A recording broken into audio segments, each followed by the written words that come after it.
একটা কথা বলি বন্ধুরা তোমাদেরকে, কি বলো তো?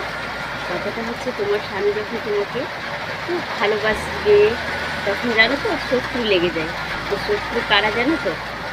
শত্রু বলতে অন্য কেউ পাড়া পড়শি কিংবা কিছু কেউই নয়। কি বলো তো? ঘরেই শত্রু করা আছে, তার মা বাবা ভাই বোন সবাই মিলে মানে তোমার কাছ থেকে কতক্ষণে আনা যায় সেটাই চেষ্টা করবে। তো এরাই হচ্ছে আসল শত্রু। তোমাকে একটু ভালোবাসতে দিবে না, তখন কি বলবে বলো তো? তুমি যদি বেশি বেশি করে ভালোবাসো তখন বলবে আমার ছেলেকে গুম করেছে, বস করেছে, অমুক তমুক প্রচণ্ড বলবে। আর যখন তোমার কাছ থেকে ওরা সরিয়ে নেবে তখন যদি তুমি বলতে যাও যে গুম করেছে, বস করেছে, তখন ওদের বেলায় কিছু না, যত দোষ নন্দঘোষ তোমার। তুমি হচ্ছে যত 16 আনা, আদানা, 4 আনা, সব কিছু হচ্ছে তুমি। তাহলে সংসারটা করবে তুমি কাকে নিয়ে?